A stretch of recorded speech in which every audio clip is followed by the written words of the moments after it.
Now comes the real fun part, trade entry. And before I do that, I think we should just take a few questions in here.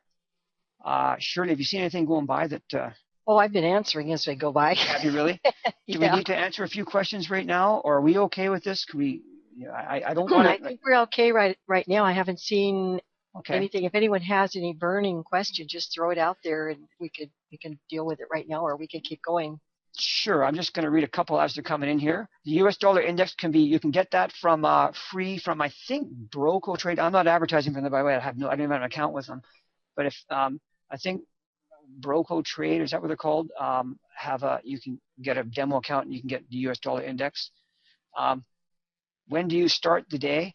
I get up about an hour before I'm up before then, but you want to start about an hour before the London close, the beginning of the London close. Okay. Geez, they're going by so fast here. Hang on. Yeah, the U.S. dollar index. If you just Google it, you're going to find probably 3 or 4 sources for it free. Okay. The reason Todd's asking why I use 5 p.m. Eastern for your 24-hour date. It's just what my charts do, Todd. They go from 5 p.m. to 5 p.m. Eastern time, and that's okay. And there's a question. I'm sorry. Yeah, there's a question. There's a question on the ADR for the London session, or is it measured from midnight to midnight? You need to use what's on your chart, and these parameters should work regardless of whether you're using 5 p.m. New York to 5 p.m. New York or midnight to midnight. We have several traders on here doing the MT4 platform, and GMT. Whatever you use is what you're going to need to adapt to. Yeah, we're using the ADR based on the 5 p.m. New York time in this case here. And Frank's saying too, by the way, that IntelliCharts, FXtrack IntelliCharts gives you the US dollar index as well. Okay.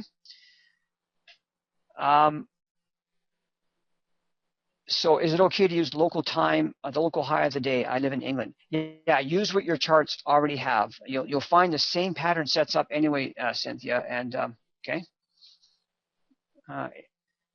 No, if it reaches the, that's a good question. Lou says, did you say that if it reaches the 5-day average daily range too early, the trade setup isn't valid? No, it's not. Oh, we're going to cover that. Yeah, we're going to cover that. But no, if it reaches it early before London, it's not valid as a London close trade yet, but it might be when it comes into London, okay? Because we've already reached the ADR.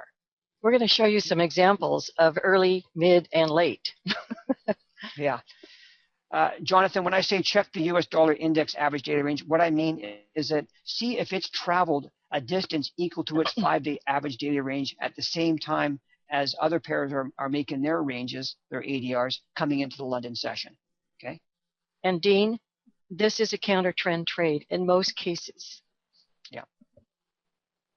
And yes, you will have access to the PowerPoints. They're included in this webinar. Okay. All right. Let's move ahead then a bit.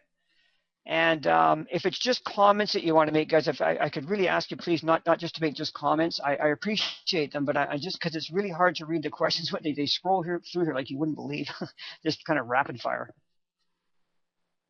But I do appreciate them all. I hope I don't sound. I could get 3 really closely here. Does it matter what time of day the start is on your platform? No. And where are we getting the ADR from? We're going to show you more on that. And we are using ADR based on the 5 p.m. New York time, 5 p.m. to 5 p.m. Yeah. And the IntelliCharts do include the US dollar index. Okay. Okay. Okay, let's go ahead then now, and we'll get to some more questions later.